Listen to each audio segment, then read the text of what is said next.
You want me to write a job description? I wouldn't even know where to start. How am I going to do this?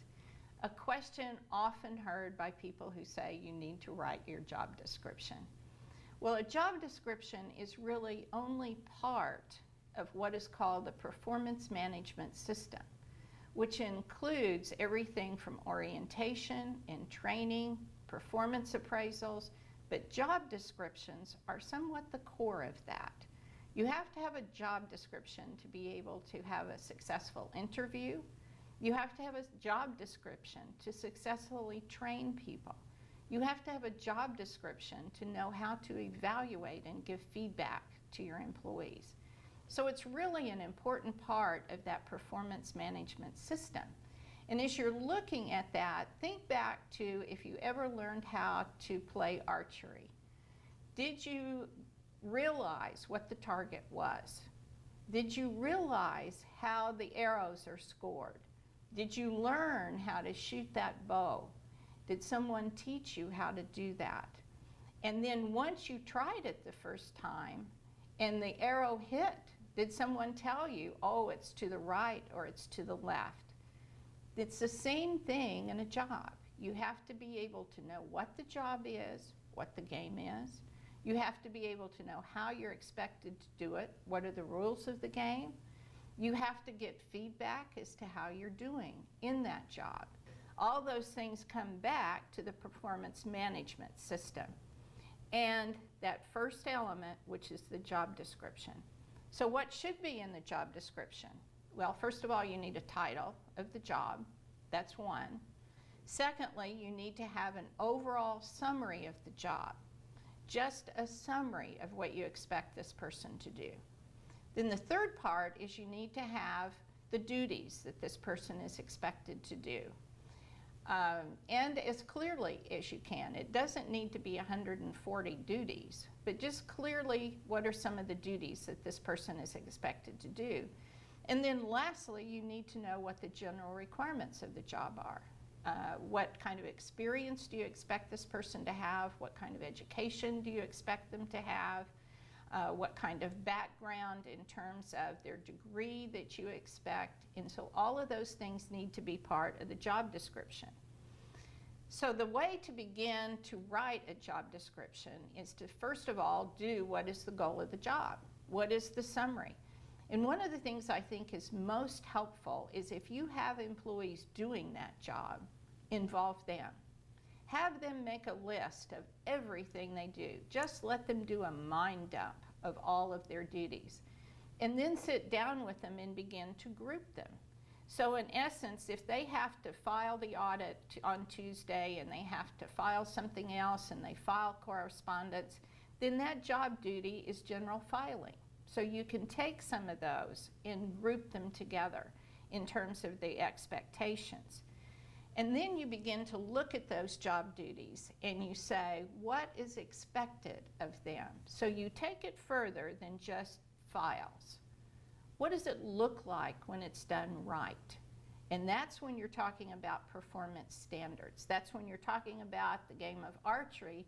Is it better to hit in the center or is it better to hit in the side of the target? What is the goal? And so you begin to tell the employee, what does it look like when it's done right?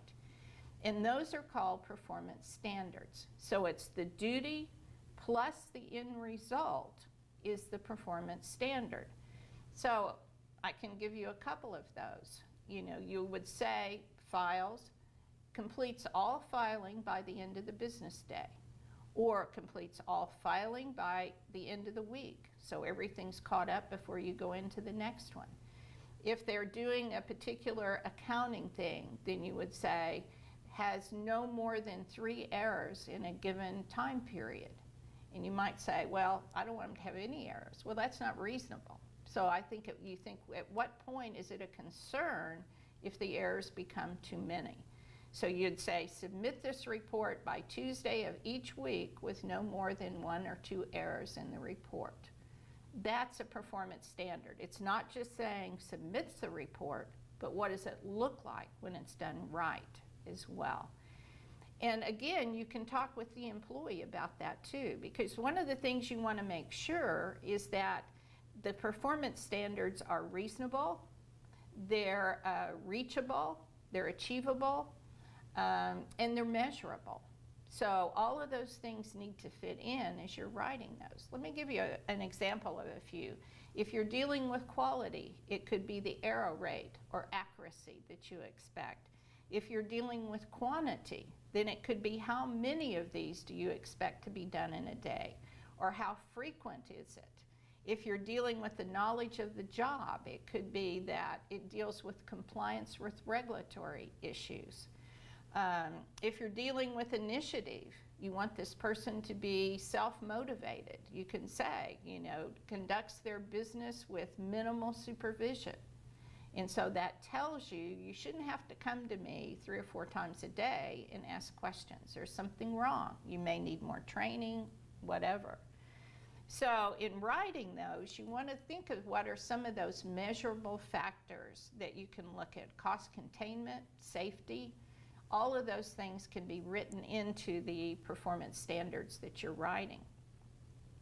So as you put it all together, you're going to work with the employee if you have some. If you don't, more than likely you started a job that's breaching off of another job. And so again, you can involve the employees and say, if we're taking this away from you, what should it look like with this new job and what it's going to be?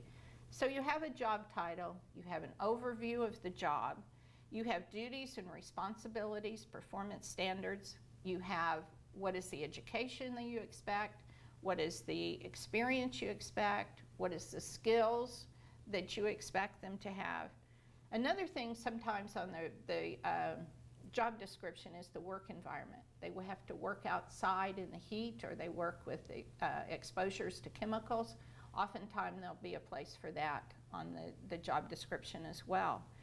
And by doing all of this, then you're going to sit down with the employee at the time, perhaps, of their annual review and make sure it's still accurate. In today's world, very few jobs stay the same over time. And so before you begin to do that performance appraisal, which is part of the whole performance management system, you might want to verify with the employee, do you still do this? Or have you added more to your job? Those are good questions to ask the employees to assure that those job descriptions are accurate. Remember, it is the key to beginning to hire, is to have that job description. It's the key for your employee to understand the expectations that they have to be there. And it's the key to guide both the manager and the employee in a feedback session.